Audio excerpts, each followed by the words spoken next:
سب سے پہلے تو سپریم کورٹ بار ایسوسیشن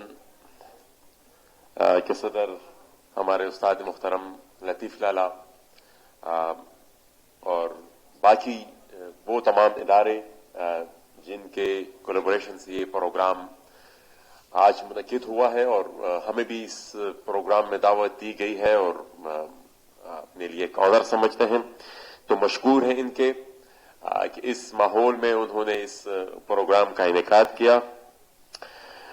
میں انتہائی مختصر بات کروں گا اور سب سے پہلے تو میں یہاں پر بار بار یہ بات اس بات کا تکرار بھی ہوئی اور یہ ریپیٹ ہوئی لیکن یہ ایک حقیقت ہے کہ جب تمام ادارے لڑکھڑا رہے ہوں، جب پاکستان کا سیاسی ماحول زیر عتاب ہو، پارلیمنٹ زیر عتاب ہو، جمہوریت زیر عتاب ہو، تو اس وقت پاکستان کے قیام سے لے کر اب تک واحد بار ایسوسیشنز ایک ایسا ادارہ ہے جو ہمیشہ جمہوریت کے لیے اور انسانی حقوق کے لیے میدان میں کھڑے رہتے ہیں.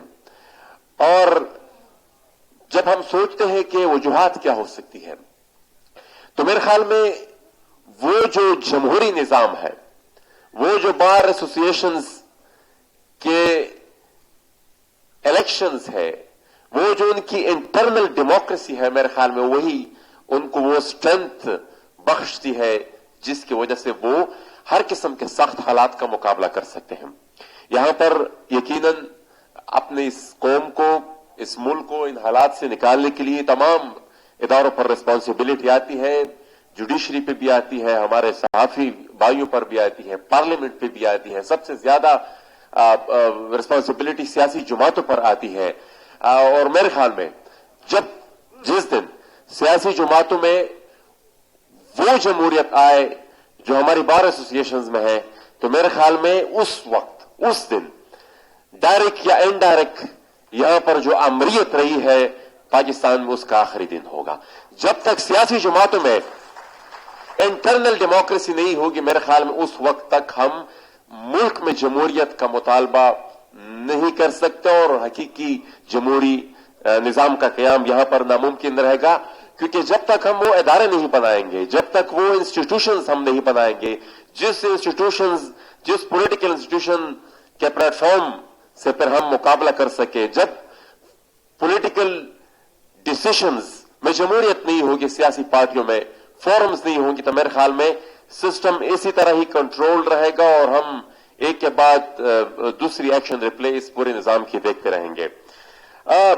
ایک چیز چونکہ میں انتہائی مختصر کروں گا یہ بات اپنی ڈسکشن کہ یہاں پر بات ہوئی جوڈیشری کی بھی، جہاں پر بات ہوئی صحافیوں کی بھی.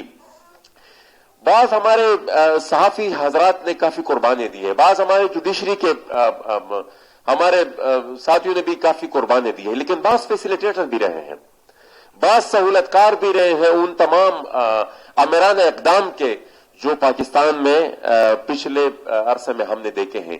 ان کا بھی احتساب ہونا چاہیے اور ان کا احتساب ظاہری بات ہے ان سیاسی جماعتوں، ان سیاسی حکومتوں ہی نہیں کرنا ہے، لیکن وہ پھر مصلحت کا شکار ہو جاتے ہیں اور وہ اس مصلحت کی وجہ سے چونکہ ان کا احتساب نہیں ہوتا تو اگر کل کوئی سہولت کار رہ چکا ہے تو آنے والے دنوں میں بھی ان کا وہ چونکہ ماضی میں نشان عبرت نہیں بنا تو وہی ایکشن پھر ریپیٹ ہوتا ہے اور اس کے روکتھام کے لیے اس کے دل میں کوئی خوف نہیں ہوتا. ظاہر بات ہے پھر یہ عمل بھی سیاسی جماعتوں ہی نہیں کرنا ہے اور اس کے لیے ان کو اپنی ایک مورل سٹینڈنگ سب سے پہلے پیدا کرنی ہوگی.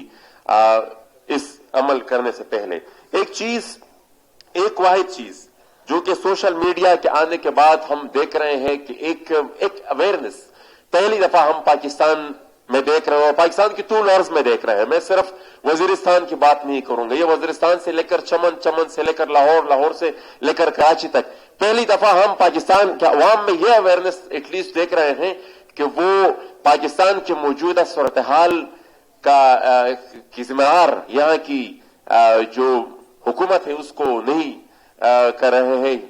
وہ اس تمام جو حالات ہے یہاں کا اگر انسانی حقوق کا برا حال ہے، یہاں کے اگر معیشت کا برا حال ہے تو وہ ظاہر بات ہے وہ اکراس دا بورڈ یہ ایک اتفاق ہے کہ اس کی ذمہ دار جو ہے وہ ہماری فوجی قیادت ہے. میں ایک فرد کا نام نہیں لوں گا کہ میں یہاں پر آ کر جنرل باجوہ جنرل فیض کا نام لوں, کیونکہ وہ انڈیویجول کیپیسٹی میں یہ کچھ نہیں کر رہے ہیں. وہ جو کچھ بھی کر رہے ہیں وہ بحیثیت ایک ادارہ کر رہے ہیں, اور وہ جو کچھ بھی کر رہے ہیں ان میں سے ان کے ادارے کے ایک فرد نے بھی ان کی مخالفت نہیں کی. تو میں اگر کروں گا تو پورے ادارے کی بات کروں گا, اور پورا پاکستان بھی آج اس بات پر متفق ہے کہ آج کے پاکستان کے حالات کی ذمہ دار پاکستانی فوج ہے اور کوئی بھی نہیں ہے. عمران خان کو کوئی ذمہ وار قرار نہیں دے رہا. آخر میں جانی خیل میں جو ہو رہا ہے یقیناً ایک دکھ ہوتا ہے, تکلیف ہوتی ہے کہ پھر ہم کہاں جائیں. یہ گلہ ہمارا پاکستان کی سیاسی قیادت سے بھی ہے, صحافی برادری سے بھی ہے کہ 18 دن ہو گئے ہیں وہاں پر لاش سمیت لوگ احتجاج کرنا ہے. اور مطالبہ ان کا کیا ہے؟ مطالبہ ان کا یہ ہے کہ آپ یہاں پر جو دہشت گردوں کے گروپ ہیں ان کے خلاف آپ آپریشن کریں, آپ ان کے خلاف کارروائی کریں, ان کے جو مراکز ان کا خاتمہ کریں. لیکن نہیں ہو رہا, اور پھر سسٹم بھی کنٹرول ہے. تو یہ پاکستانی اسٹیٹ کی جو پالیسی ہے اس کو بھی ڈیفائن کرتی ہے. لیکن وہ جو ہمارے فوجی قیادت جن کے جو فیصلے ہیں وہ تو, لیکن ہمارے جو سیاسی قیادت ہے وہ کیوں خاموش؟ پاکستان کی میڈیا کیوں خاموش؟ کیا وہ بھی ان کی اسی پالیسی کا حصہ ہے؟ تو میرے خیال میں ان کے لیے ہمیں آواز اٹھانی چاہیے. اور ساتھ ہی ساتھ ہمارے جو ساتھی علی وزیر جو آج کل کراچی میں ایک اسی اظہار رائے کی بنیاد پر وہ قید ہیں, اور ان کا اب آج کی جوڈیشری کا میں آپ کو جو حال 3 مہینے تک ان کا کیس ہائی کورٹ میں پینڈنگ رہا, فیصلہ نہیں آ رہا تھا.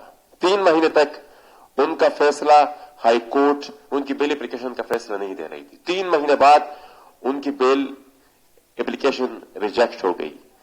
تو میرے خیال میں یہ ایک سیاہ باب ہے پاکستان کی جوڈیشری کا بھی, اور ظاہر بات ہے آخر میں پھر ان سب سے نکلنے کے لیے بنیادی ریسپانسبلٹی سیاسی جماعتوں کی بنتی ہے, اور سیاسی جماعتوں کو حقیقی جمہوریت کے قیام کے لیے سب سے پہلے اپنے اداروں میں جمہوریت قائم کرنی ہوگی. آخر میں پھر سپریم کورٹ, بار ایسوسی ایشن اور باقی جتنے بھی اداروں کے تعاون سے یہ پروگرام ہوا ہے ان سب کے مشکور ہے کہ انہوں نے ہمیں دعوت دی. بہت شکریہ. بہت بہت شکریہ. امجد علی خان مروت. میڈم بیٹھ جائیں, بعد میں کر لیں گے بات. میڈم بیٹھ جائیں. امجد علی خان مروت, ایڈوکیٹ, پریزیڈنٹ پشاور بار ایسوسی ایشن, ہمارے